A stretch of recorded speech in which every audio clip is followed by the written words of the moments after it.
AIMIM के मुखिया असदुद्दीन ओवैसी 3 दिन के उत्तर प्रदेश के दौरे पर हैं। दूसरे दिन उन्होंने सुल्तानपुर में रैली की और कहा कि मुसलमान आज तक जिन पार्टियों को वोट देते रहे उनमें से किसी ने मुसलमानों को नेता नहीं बनाया। ओवैसी ने कहा कि मुसलमानों ने बरसों एसपी, बीएसपी, कांग्रेस को वोट दिया लेकिन अपने समाज के साथ खड़े नहीं हुए। अगर ऐसा करते तो यूपी में मुसलमान आज एक राजनीतिक ताकत बन गए होते। अखिलेश यादव और बीएसपी कहते हैं कि मुसलमान हमको वोट नहीं देगा, मुसलमान अगर ओवैसी की बात में आएगा तो बीजेपी जीत जाएगी। क्या समझकर तुम कहते हो हमें कि मुसलमान तुम्हारा कैदी है? क्या मुसलमान तुमसे डरता है?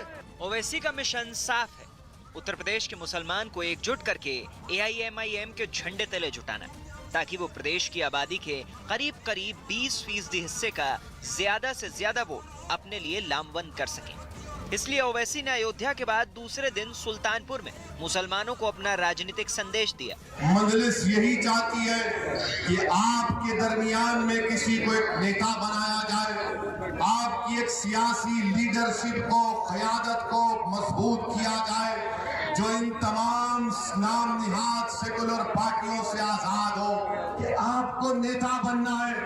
आप बरसों सिर्फ वोट डालते गए, कभी आपने कांग्रेस को वोट दिया तो कभी आपने बीएसपी को वोट दिया तो कभी आपने समाजवादी को वोट दिया। मैं आपको ये बताने आया हूं कि क्या कभी आपने अपने आप को वोट दिया? यूपी चुनाव से पहले भागीदारी संकल्प मोर्चा के साथ मिलकर पिछड़े वोटों को लामबंद करने के साथ साथ ओवैसी ने मुसलमान वोट को अपने साथ लाने के लिए तीखे तेवर अपनाने शुरू कर दिए। जाहिर है कि ओवैसी की इस प्रेशर पॉलिटिक्स से एसपी और बीएसपी को झटका लग सकता है। अपने दौरे के पहले दिन भी ओवैसी ने अयोध्या में यही कहा था कि मुसलमानों को एकजुट वोट करना होगा। अयोध्या उत्तर प्रदेश की चुनावी राजनीति की धुरी बन गया है। ओवैसी ने भी अपने 3 दिवसीय दौरे की शुरुआत अयोध्या से की। हालांकि उन्होंने बड़ी चतुराई से अपने पोस्टरों पर जिले का नाम फैजाबाद लिखकर अपने वोटरों को संदेश देने का काम किया। ओवैसी ने सुल्तानपुर में भी अपने वोटर को साधने की कोशिश की। ओवैसी उत्तर प्रदेश में 100 सीटों पर चुनाव लड़ने का ऐलान कर चुके हैं। ओवैसी के इस ऐलान पर विरोधी पार्टियां कह रही हैं कि यूपी वाले ओवैसी की चाल समझते हैं। वो तेलंगाना में पिछले 60-70 साल पुरानी उनकी पार्टी है। वहाँ पे मैंने सुना है कि वो सिर्फ 8 सीटों पर लड़ते हैं।